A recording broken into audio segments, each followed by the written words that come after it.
Pesadillas despertadas, la maldición de Elara. Richard era un hombre solitario, un ser sin empatía que encontraba placer en el sufrimiento de los animales. No había límites para su sadismo, ya fuera golpeando a perros callejeros o comprando mascotas solo para someterlas a un dolor innecesario. Su crueldad no conocía fronteras.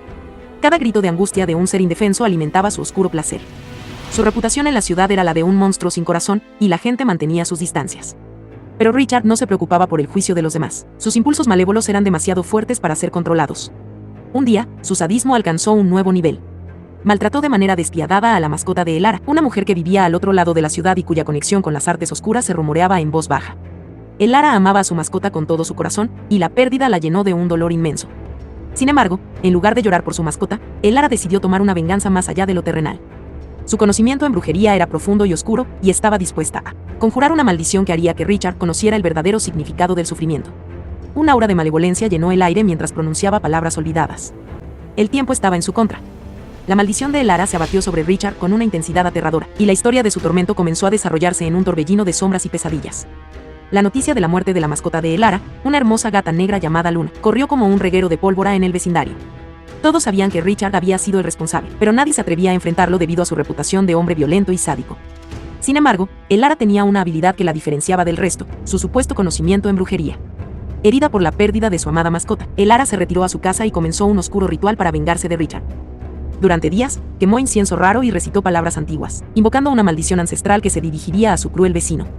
Sus ojos brillaron con una intensidad maligna mientras la maldición tomaba forma. Las noches posteriores al ritual, Richard comenzó a experimentar un cambio en su entorno. Las sombras de la noche parecían cobrar vida y lo envolvían con una sensación de frío y terror. Sus pesadillas se volvieron cada vez más vívidas y aterradoras. Murmullos incomprensibles llenaron su mente, llevándolo al borde de la paranoia. La presencia de las almas atormentadas se hizo evidente. Richard se sentía observado constantemente, incluso en su propio hogar. Las luces parpadeaban, los objetos se movían solos y los susurros se intensificaban.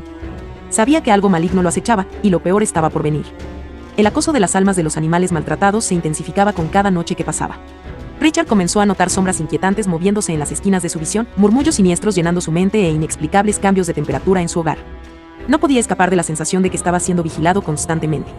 Cada madrugada, cuando la oscuridad era más densa, las presencias malignas se congregaban fuera de su casa. Se alineaban frente a las ventanas, ojos vacíos e inquietantes miradas de desprecio fijas en su figura temblorosa. Sabía que las almas de aquellos a los que había dañado estaban allí para atormentarlo. Richard comenzó a cerrar puertas y ventanas con llave, convencido de que su casa era su refugio seguro. Se aferraba a la creencia de que, mientras estuviera dentro, las almas no podrían tocarlo. Pero, como el tiempo demostraría, su sensación de seguridad era efímera. Las noches pasaron, y Richard se volvió más audaz y despreciativo. Se burlaba de las almas desde la seguridad de su hogar, lanzando insultos y risas crueles hacia las sombras en el exterior. Sin embargo, no sabía que estaba alimentando su ira y sed de venganza. La casa, un testigo silencioso de su maltrato, comenzó a crujir y a gemir.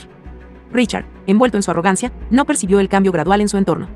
Las almas de los animales maltratados, que habían sido contenidas por su creencia en la seguridad de su hogar, estaban a punto de demostrarle que ningún lugar podría protegerlo de la venganza que se avecinaba.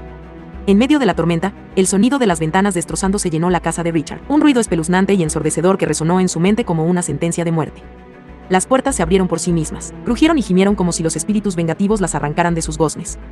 La oscuridad de la noche se llenó con las formas monstruosas y malévolas de las almas de los animales maltratados. Richard, paralizado por el terror, se vio atrapado en su propio infierno personal. Las criaturas, con ojos vacíos y garras afiladas, avanzaron hacia él con una determinación aterradora. Recordaron cada sufrimiento que les había infligido y no mostraron piedad. La venganza de las almas era tan cruel como los actos de crueldad que había cometido. Le rasgaron la carne, le infligieron el mismo dolor que había infligido a otros. Lo atormentaron durante horas interminables, como si quisieran enseñarle una lección sobre el sufrimiento que había causado. Richard, el hombre que alguna vez disfrutó con la crueldad, fue reducido a un estado de angustia y terror indescriptibles. Finalmente, cuando la madrugada llegó, las almas se retiraron, dejando a Richard en un estado de agonía insoportable. La maldición de Elara se había cumplido con una precisión espeluznante, y Richard pagó un precio horrendo por su crueldad. La casa que una vez fue su refugio se convirtió en su tumba, y las almas vengativas encontraron la paz que tanto anhelaban. La historia de Richard sirvió como una advertencia escalofriante contra la crueldad hacia los más indefensos, una advertencia que nadie más se atrevería a ignorar. Creado por Lirantia Nebling.